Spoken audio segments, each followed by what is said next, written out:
darmos a exposição de hoje, Romanos, capítulo 8, versículo 31 ao 34.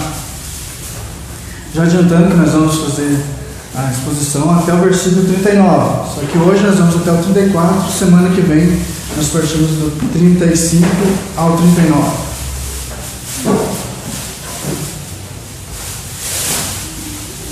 Diz assim a palavra do Senhor: que diremos, pois, a estas coisas? Se Deus é por nós, quem será contra nós? Aquele que nem mesmo a seu próprio Filho poupou, antes o entregou por todos nós, como nos não dará também com ele todas as coisas? Quem intentará acusação contra os escolhidos de Deus? É Deus quem os justifica. Quem é que condena? Pois é Cristo quem morreu, ou antes quem ressuscitou dentre os mortos, o qual está à direita de Deus e também intercede por nós. Vamos orar. Senhor Deus, em nome de Cristo, eu peço a sua direção nesta noite para a exposição da tua palavra, que os textos, que tudo aquilo que nós vamos ver hoje, possa falar no nosso coração, que muitas vezes ele é dúbio, está fraco, está amortecido por causa do pecado. Que nós possamos estar colocando diante do Senhor as nossas vidas e deixando que o teu Santo Espírito nos faça compreender e prevaleça, Deus, contra as lutas que temos passado. Obrigado, Senhor, por mais uma vez ter a oportunidade de estar aqui. Em nome de Cristo que oro e lhe agradeço. Amém. Nós temos algumas perguntas neste texto de Paulo, ao qual é comum nele ele fazer essas perguntas retóricas, com respostas até óbvias. Como nós vimos no texto ali, se Deus é por nós, quem será contra nós? Se Deus é por nós, quem intentará acusação contra nós? Se Deus é por nós, quem os condenará? Quem nos condenará?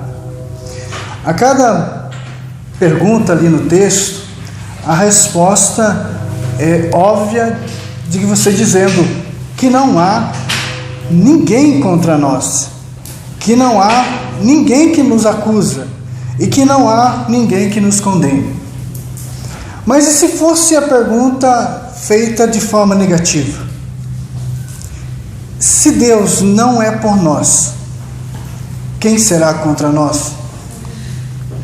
Se Deus não é por nós, quem intenta a acusação contra nós? Se Deus não é por nós, quem é que nos condena? Você deve ter pensado na resposta.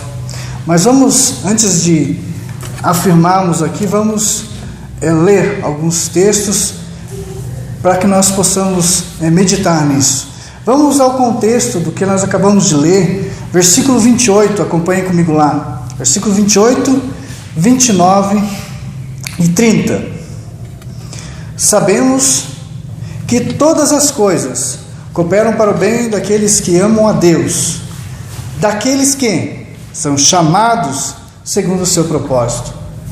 Por enquanto, aos que de antemão conheceu, também os predestinou para serem conformes à imagem de seu Filho, a fim de que ele seja o primogênito entre muitos irmãos. Versículo 30. E aos que predestinou, a esses também chamou. E aos que chamou, a esses também justificou.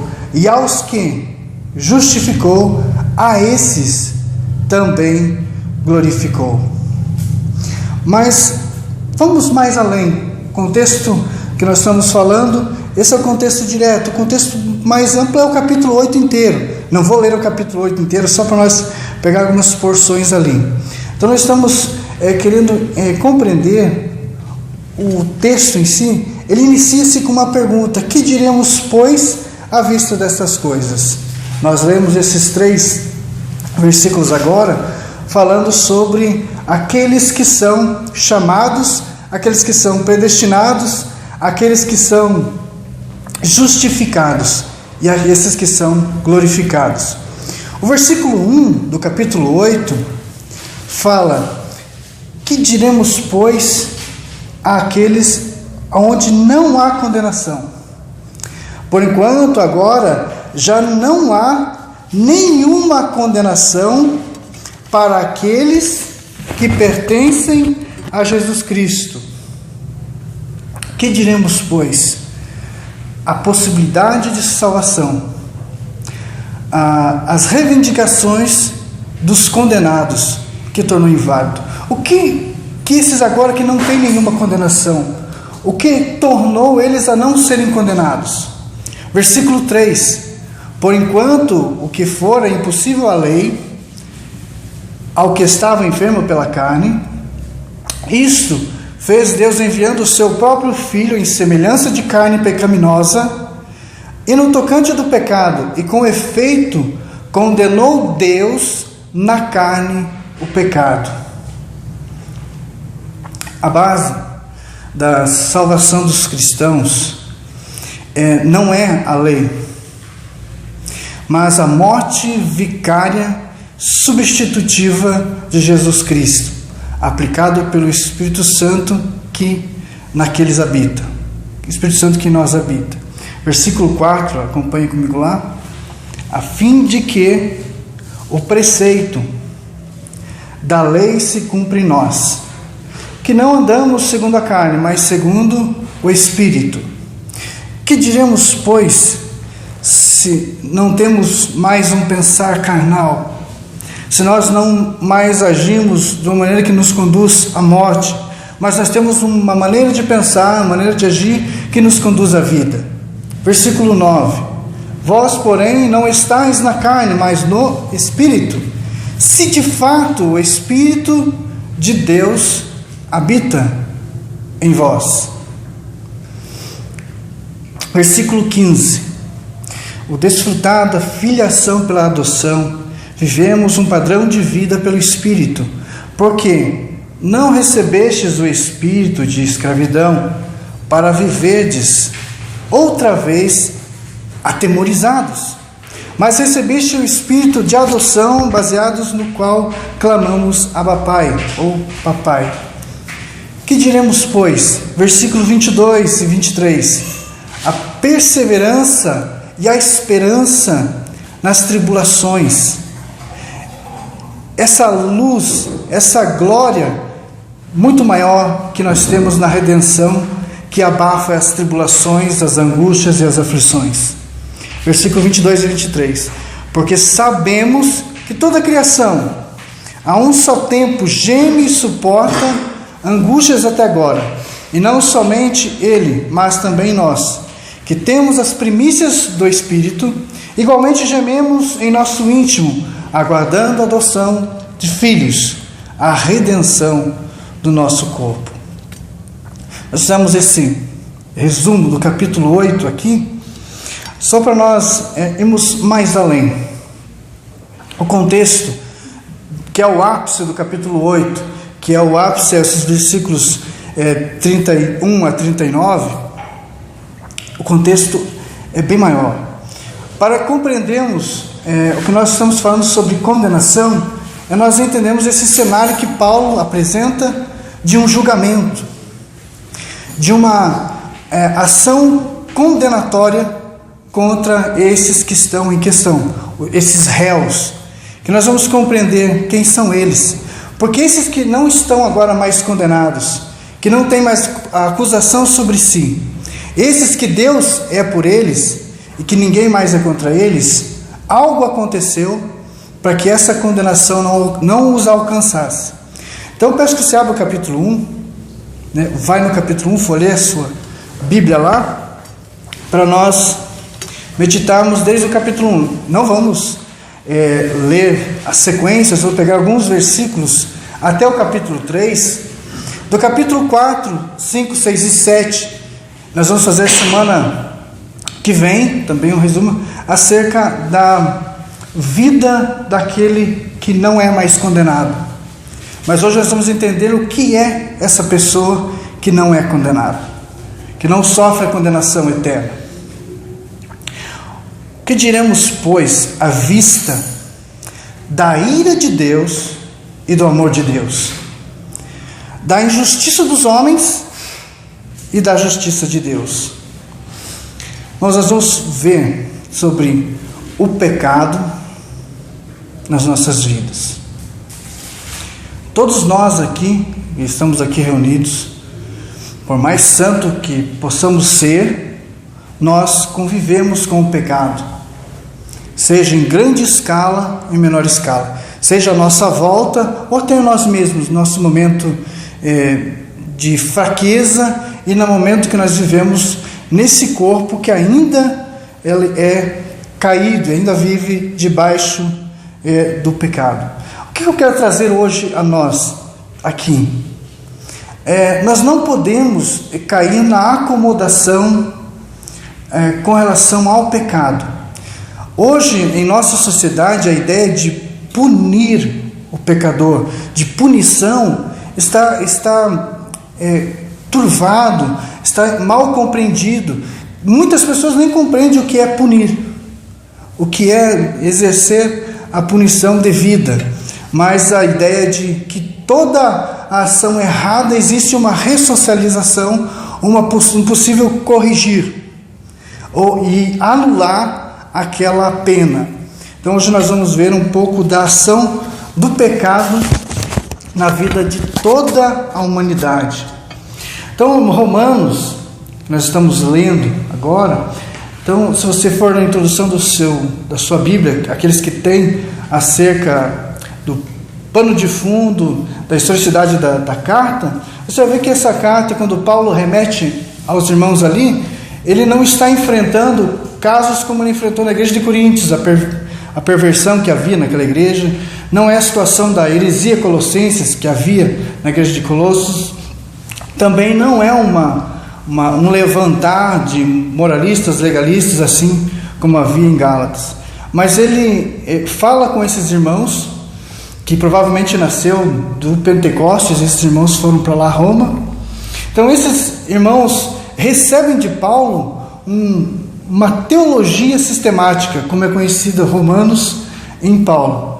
Teologia sistemática de Paulo. Nós vamos ver a questão da doutrina da eleição, da expiação, do pecado, da justificação, sobre a teologia geral, né, a revelação geral de Deus.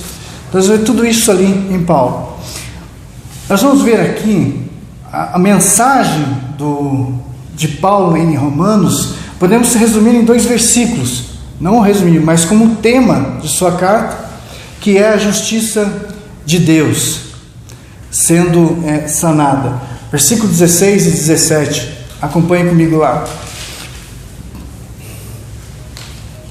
O poder do Evangelho em salvar quem não merece ser salvo.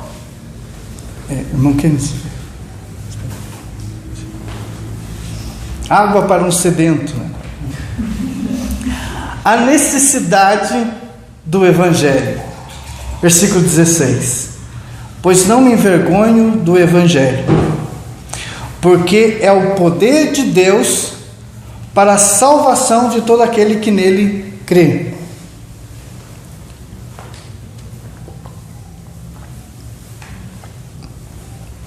Primeiro do judeu e também do grego. É interessante que você vai observar que Paulo vai fazer uma distinção aqui de judeu, grego, judeu e gentil, mas ele vai demonstrar que essa distinção não existe. Diante do pecado, todos são condenados, todos estão debaixo do poder avassalador do pecado. Versículo 17. Deus, através da morte de seu Filho, justifica e declara justos aqueles pecadores que veem a verdadeira fé em Cristo, que depende da fé, não pelas obras. Paulo vai fazer um eco à lei, à religiosidade e ao paganismo. Então diz lá: visto que a justiça de Deus se revela no Evangelho. Repetindo, a justiça de Deus se revela no Evangelho. De fé em fé, como está escrito: o justo viverá por fé. Esse é um texto conhecido, foi uma leitura de Lutero, acerca desse versículo que impactou a sua vida, e nós sabemos da compreensão sua da justificação que vai impactar a igreja com a reforma. Então veja só: de fé em fé, diz o versículo, de todo aquele, remetendo-se ao versículo acima, de uma maneira individual. Salvação pela graça, trabalhando através da fé do homem, sempre foi o plano de Deus, como Paulo aqui implica na citação de Abacuque 2,4. Mas o justo viverá da fé. Abraão foi o pai da fé, acredita? E isso lhe foi imputado como justiça. Romanos 4,3 diz, não precisa abrir, vou citar, porque a Escritura diz: Abraão creu em Deus e isso foi lhe imputado por justiça. Alguém, como a fé genuína de cada pessoa, antes e depois de Abraão, foi-lhe acreditado também como justiça. Nós temos que trazer aqui na nossa mente o porquê que Deus agora é por nós. E por que Ele não era contra nós? Por que Deus agora Ele é por nós? Por que Deus agora Ele isenta-nos de algo, que é a condenação? Veja só, versículo 18: a ira de Deus, a justiça de Deus, o julgamento onde todos os homens são culpados, dignos de condenação. Quando Paulo vai começar a descrever aqui nesses versos, daqui para frente, a gente, quando está lendo muito, a gente começa a pensar na sociedade que está à nossa volta, no tamanho da pecaminosidade do homem, nas atrocidades que eles fazem e tudo mais. Mas aqui, quando Paulo começa a relatar, ele vai falar sobre os gentios, vai falar sobre os judeus e vai falar sobre a humanidade toda. Então, quando ele começa a narrar isso, ele não está se eximindo dali, ele vai se incluir nisso. Então, aqui, quando nós estivermos lendo esses versículos, eu quero que você leve para a sua vida e você se coloque nessa posição, como se Deus não fora por você. Versículo 18: a ira de Deus se revela do céu contra toda a impiedade e perversão dos homens que detêm a verdade pela a injustiça. A necessidade do Evangelho é porque todos são condenados. Todos os homens, todas as mulheres estão debaixo da condenação, da ira e da justiça de Deus. Todos os homens são culpados, toda a humanidade. Versículo 20: tais homens são, por isso, indesculpáveis, inexcusáveis, imperdoáveis. Parte final. Versículo 27: todos os homens são dignos de punição. Parte final. A merecida punição do seu erro, a recompensa, punição. Todos os homens, todas as mulheres são dignas de ser punidos, dignos da condenação. Paulo vai começar a fazer uma distinção aqui na qual eu falei, todos os gentios gregos são culpados, dignos de condenação. Versículo 28 lá.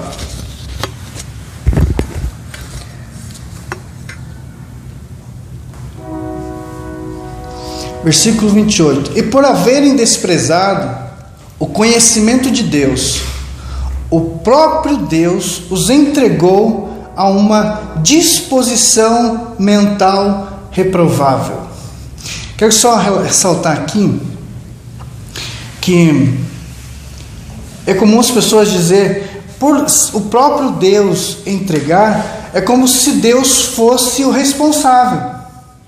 E não, a responsabilidade vem a seguir. A nossa disposição mental reprovável, pecaminosa, para praticar coisas inconvenientes. Paulo vai alistar esse monte de coisas. E você, com certeza, em algum instante, em algum momento da sua vida, você vai se enquadrar nisso daqui. Você vai dizer, puxa, eu já fiz isso. Ou até quem sabe assim, puxa vida, semana passada eu fiz isso.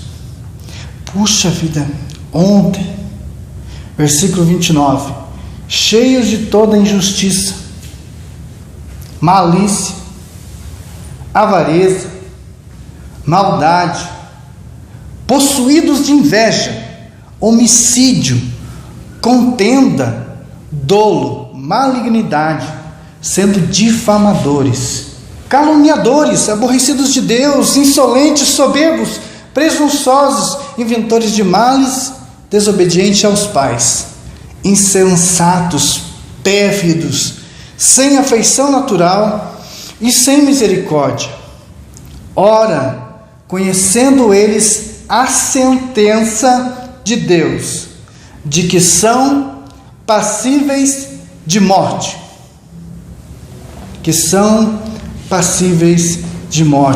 a sentença de Deus. Romanos 6:23. Alguém pode citar? Romanos 6:23. Por quê? O pecado. Porque o salário do pecado é morte. Essa parte para frente nós vamos semana que vem. O salário do pecado é a morte. O salário do pecado é a morte. Continuando, todos os judeus, que nem geralmente você pensa e olha para os gentios, olha para os incrédulos, olha para esses homens e diz, eles fazem tudo isso. Eu não. Então vamos lá, se você se enquadra a um religioso, a um judeu, a um moralista, é para você também. Versículo 1 do capítulo 2.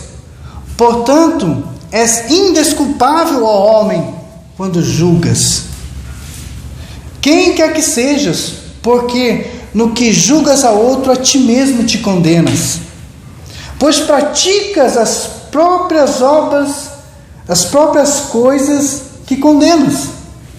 Mas a ira e indignação aos facciosos que desobedecem à verdade e obedecem à justiça. Tribulação e angústia, versículo 9, versículo 8, eu li agora, versículo 9. Tribulação e angústia virão sobre a alma de qualquer homem que faz mal, ao judeu primeiro e ao grego também. Versículo 12. Assim, pois, todos os que pecaram sem lei, também sem lei perecerão. E todos que com lei pecaram, mediante esta lei serão julgados. Versículo 24. Pois como está escrito, o nome de Deus é blasfemado entre os gentios por vossa causa. Paulo está falando dos moralistas, dos judeus, dos religiosos aqui. Estes que eram mestres, que eram professores, que eram guias, mas que eram só guias de cegos. né? Eles desonram a lei por causa da sua transgressão. Capítulo 3, versículo 5.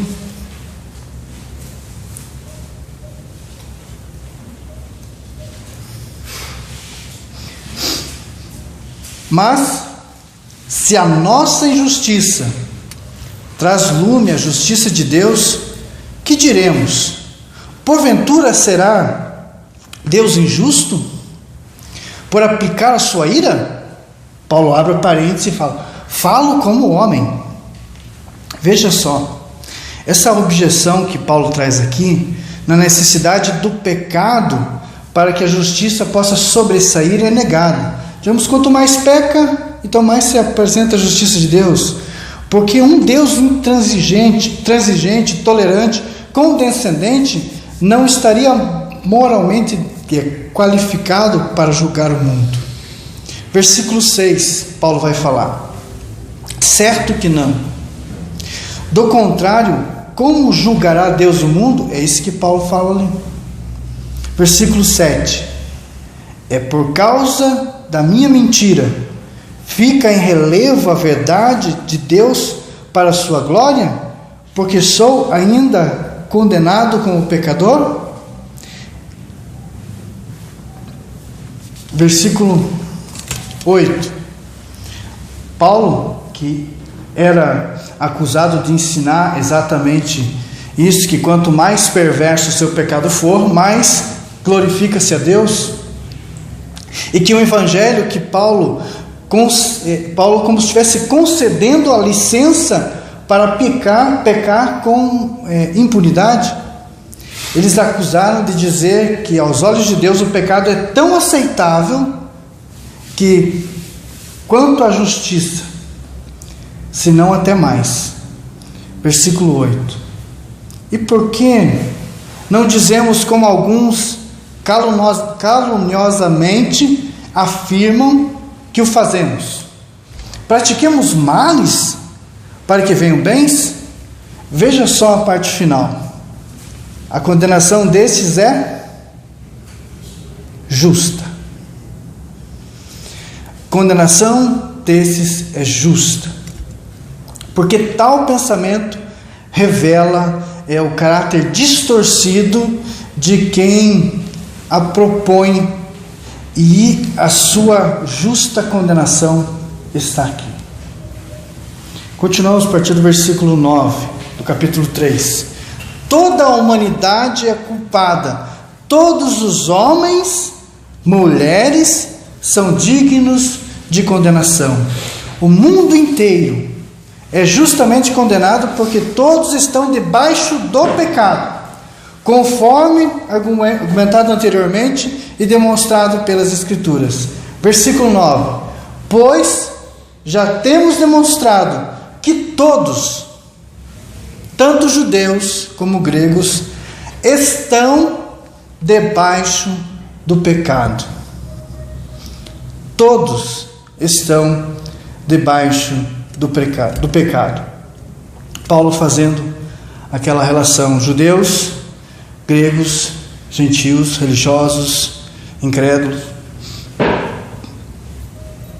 O texto bíblico de Salmo 14 e Salmo 53, Paulo começa a tratar agora, a partir do versículo 10.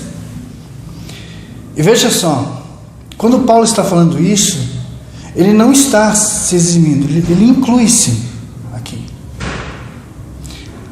Versículo 10: como está escrito, não há justo, nem um sequer. Versículo 11: não há quem entenda, não há quem busque a Deus.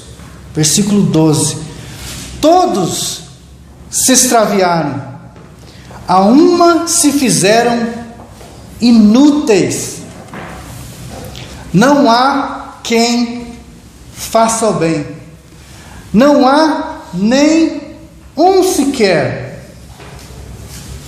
Não há. Se você em algum momento procura méritos para que você seja salvo, você não vai conseguir encontrar.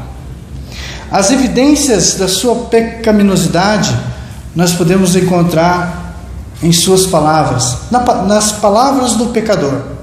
Versículo 13, do capítulo 3. A garganta deles é um sepulcro aberto. Com a língua eles urdem, gritam, berram engano. Veja só, veja se você já não conheceu pessoas assim, vai até passar algumas pessoas na sua cabeça. A sua língua destila veneno como de víbora, língua partida mesmo, peçonhenta, está nos seus lábios. 14. A boca eles têm cheia de maldição e de amargura. As evidências da sua pecaminosidade a gente encontra nas suas ações. Versículo 15. São os seus pés velozes, outras versões traz ligeiros para derramar sangue. Versículo 16. Nos seus caminhos há destruição e miséria. Versículo 17. Desconheceram o caminho da paz. As evidências de sua pecaminosidade encontram-se em suas perspectivas. Versículo 18. Não há temor de Deus diante de seus olhos. E aqui eu fico muito triste, porque nós temos visto, não sei se é nossa sociedade, o mundo que vivemos, mas os cristãos têm se acomodado com o pecado, tem sido aceito pelos cristãos o pecado, o pensamento, até mesmo por ele não haver condenação, digamos, ele acaba sendo conivente com os pecados, os seus pecados, a sua situação miserável, pecador que é. Por que eu falo isso? Porque nós colocamos as nossas vidas em comparação às outras. Nós olhamos para nós cristãos e não conseguimos enxergar isso que eu acabei de ler até aqui, esses versículos. Nós conseguimos enxergar isso na sociedade. Nós enxergamos no incrédulo que está na valeta, na lava, na vala. Nós não conseguimos enxergar a potencialidade do pecado em nós. Nós ignoramos os pecados pequenos nas nossas vidas. A ira, a discórdia, a murmuração, nós ignoramos. Porque nós fazemos comparação, o pecado do outro é maior, o meu não é tanto assim. Eu citei hoje de manhã, quando eu estava falando justamente sobre o pecado, hoje de manhã foi a parte técnica do pecado. Hoje estou trazendo a parte prática do pecado em nossas vidas. E uma das coisas que eu relatei foi que a minha oração aqui no culto é uma. A minha oração quando eu estou em família é outra. Agora o meu momento a sós com Deus é de choro, é de lágrima. O meu pecado está diante de Deus. Não porque você possa dizer, nossa, esse irmão é pecador, esse irmão é um pervertido, não deveria nem estar na frente. Não, porque o meu padrão de santidade, de vida, não é o pastor. Nós vamos até falar sobre santificação semana que vem. Não é o irmão que faz, o meu padrão é Deus. E eu, pecador, diante de um Deus tão santo, tão maravilhoso, tão sublime, tão esplendor, que não é conivente com o pecado. Então nessa hora é só Cristo para me tornar idôneo a chegar a Ele e falar com Ele. Então a ira daquele dia, às vezes um momento de fraqueza, coisa simples, não tem problema nenhum, mas aquilo me incomoda o meu coração diante de Deus. E eu consigo entender como muitos homens, você vê relatos de homens de Deus de ficar 2, 3 horas em oração. Não é glória, não existe glória, não existe mérito nenhum, mas eu não consigo, a meu momento a sós com Deus, ser menos que isso, porque é o momento de eu falar com meu Deus. Eu choro diante do meu Deus. Se não fosse a cruz de Cristo, a árvore ali fora com uma corda seria a solução, uma pistola na minha cabeça seria a solução. Quantas situações, como crente, eu vivi de depressão mesmo, por causa do pecado, porque erroneamente, equivocadamente foi ensinado que eu tinha que ser santo.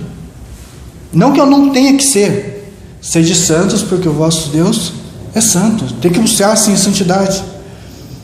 Mas porque eu não conseguia alcançar. Não conseguia ser 100%.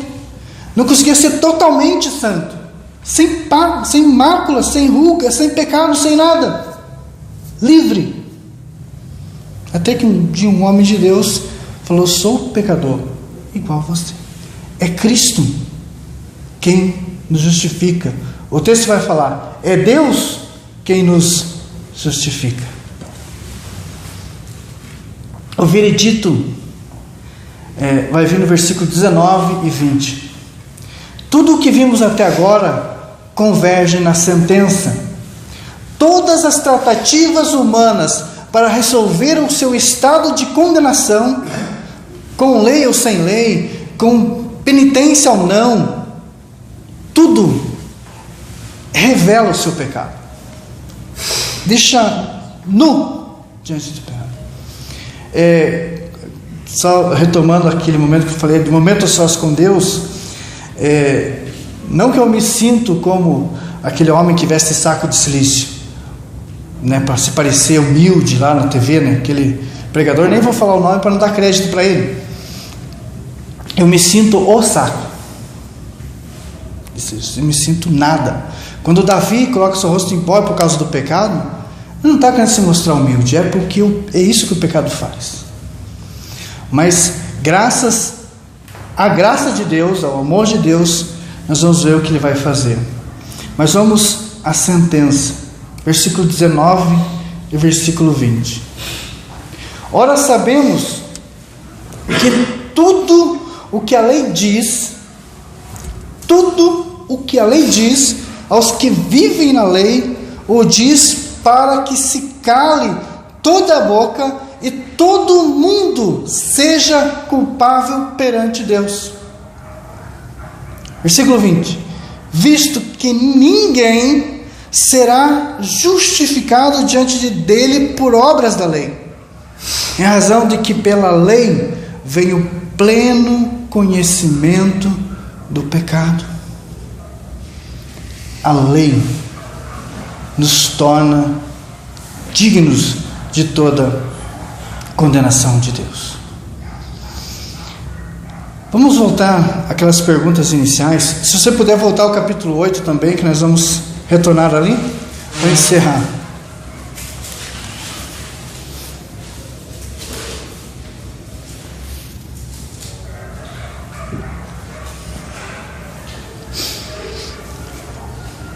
Você lembra as perguntas? Se Deus não é por nós, quem será contra nós? Se Deus não é por nós, quem intenta acusação contra os eleitos? Se Deus não é por nós, quem nos condena?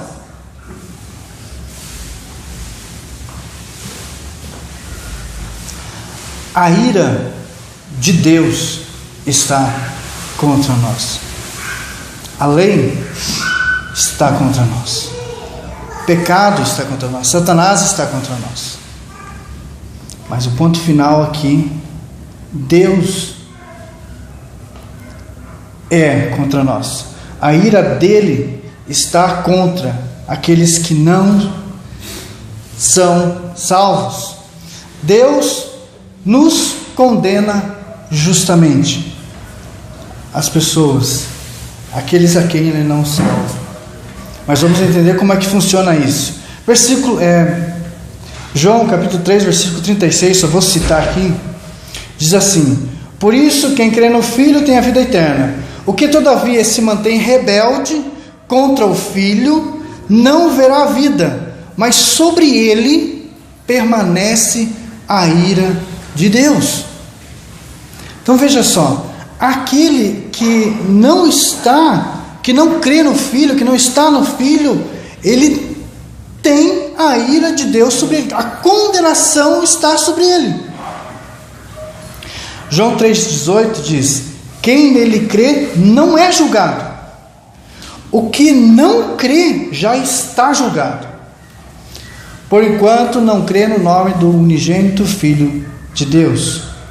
O texto de Romanos capítulo 8, versículo 32 diz lá: aquele que não poupou ao seu próprio Filho. Aquele que não poupou o seu próprio Filho. Abre em Isaías 53, versículo 4. No versículo 4, vamos ler o versículo 5, 6 e o versículo 10. Isaías 53, versículo 4. Todos conhecem, mas vamos ler este texto. Isaías exalta aqui o maravilhoso amor de Deus. Eu quero que você perceba uma coisa: para Deus ser por você, para Deus não condenar você, Ele não extirpou a condenação, Ele condenou, Ele se manteve justo, a justiça se fez, Ele puniu o pecado. Versículos 4 do 53, Isaías: certamente Ele, Cristo Filho, tomou sobre si as nossas enfermidades e as nossas dores levou sobre si, e nós o reputávamos por aflito, ferido de Deus e oprimido. Versículo 5: mas Ele, Cristo Filho, foi transpassado, ferido pelas nossas transgressões e moído pelas nossas iniquidades. O castigo que hoje nos traz a paz está sobre Ele, Cristo o Filho. Pelas suas pisaduras fomos sarados. Versículo 6: todos nós aqui, todos, indistintamente, todos, andávamos desgarrados, desviados, alienados, como ovelhas, como cada um se desviava pelo seu caminho, mas o Senhor, o Pai, fez cair sobre Ele, Cristo Filho, a iniquidade de nós todos. Versículo 10: todavia ao Senhor, ao Pai, a Deus, agradou moê-lo, Cristo o Filho, fazendo-o enfermar, quando der a Ele a sua alma como oferta pelo pecado, oferta pela nossa culpa, pelo nosso pecado. Romanos capítulo 8, versículo 32, retorna lá. Aquele que não poupou o seu próprio Filho, antes por todos nós o entregou. Por todos nós o entregou. Porque o Pai nos amou tanto que, mesmo ainda estando sob condenação, Ele nos amou. 2 Coríntios 5:21, você vai lembrar do texto, diz lá: aquele, Cristo o Filho, quem não conheceu o pecado, Ele, Cristo Filho, se fez pecado por nós, para que nele, Cristo o Filho, fôssemos feitos justiça de Deus. Para que fôssemos feitos justiça de Deus. O Filho nos amou tanto mesmo nós ainda estando sob condenação.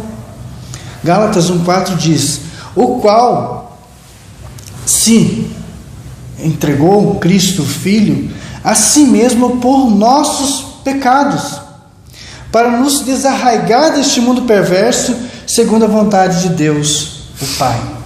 Versículo 33 de Romanos, acompanhe comigo lá, versículo 33. Deus já tratou todas as acusações em prol da condenação contra nós na morte e ressurreição de Cristo. Versículo 33. Quem intentará a acusação contra os eleitos de Deus? É Deus quem os justifica.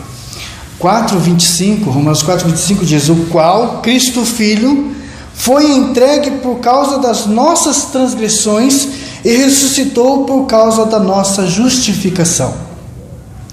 Não podemos ignorar a sentença do nosso pecado. Não podemos ignorar a condenação. Quando o versículo 1 de Romanos capítulo 8, que nós lemos, nenhuma condenação há, não está dizendo, como já falamos, que essa condenação foi extinta, que essa condenação já não existe mais. Não, essa condenação, ela existe, ela teve que ser aplicada, ela teve que ser sanada. Essa condenação foi em alguém, como nós acabamos de ler até aqui. E nós vivemos uma certa ignorância das pessoas, de muitos crentes até, da doutrina da expiação. E eu quero passar aqui uma excelente explanação da doutrina da expiação, que é o ato ou efeito de expiar, que eu peguei do site Bereanos, do blog Bereanos, Blogspot, que diz assim: significa um ato ou efeito de expiar, o cumprimento de pena ou castigo que se reputa equivalente à culpa ou delito de alguém. Significa remer culpas ou delitos pelo cumprimento de pena. Cumprimento de pena, ou seja, sofrer as consequências de alguém, cumprir a pena que reabilita uma pessoa e, por fim, purificar. Vejamos aqui uma ilustração que ele cita lá também. Se um homem não pode pagar uma dívida que tem com o banco, impagável, mas se um amigo voluntariamente paga esta dívida por ele, então esta dívida é coberta e o homem está livre de toda a obrigação. Esta é a ideia da expiação. É literalmente o que Cristo fez pelos escolhidos, fez por nós, para aqueles a quem Ele quis salvar, na obra da redenção, pagando a dívida que tínhamos com Deus. Esse texto foi postado pelo Leonardo Damasco no dia 31/8 no site Blogspot, Bereanos Blogspot. Versículo 34 de Romanos: quem os condenará? É Cristo Jesus, Cristo Filho, quem morreu, ou antes quem ressuscitou, o qual está à direita de Deus e também intercede por nós. Ele, Cristo Filho, pagou o alto preço para que nenhuma condenação esteja sobre nós. Jesus, Cristo Filho, pagou o alto preço para que ninguém mais nos possa condenar. Nada possa nos condenar, nada possa nos levar à condenação, porque Deus agora é por nós, por causa de Cristo. E para encerrar, só umas aplicações para a nossa vida, e que nós possamos aplicar tudo isso que foi visto agora. Se Deus é por nós, quem será contra nós? Se Deus é por nós, quem será? Quem nos condenará? A necessidade do Evangelho é porque todos nós somos condenados. Todos. Somos condenados porque somos vendidos, somos escravos do pecado em Adão.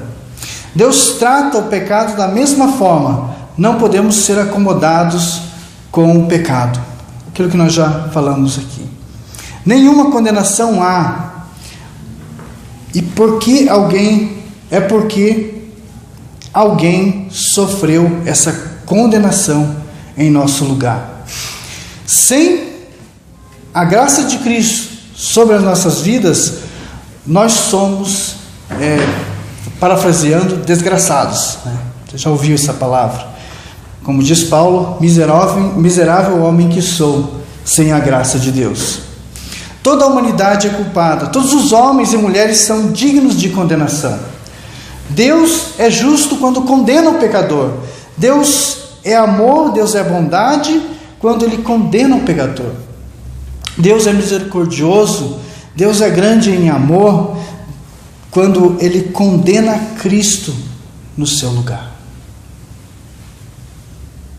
Quando Deus coloca Jesus Cristo para pagar a sua dívida impagável, para pagar a pena sobre o seu pecado, para que você não seja condenado, para que você não seja digno de condenação. Cristo morreu em seu lugar. Não há méritos nenhum em nós. Todos os méritos estão em Cristo. Não há nada que você possa mudar a situação de sentença condenatória que está sobre você, se Cristo não pagar a dívida que você tem. Só Cristo, e em Cristo, que nós temos a vida eterna. Amém?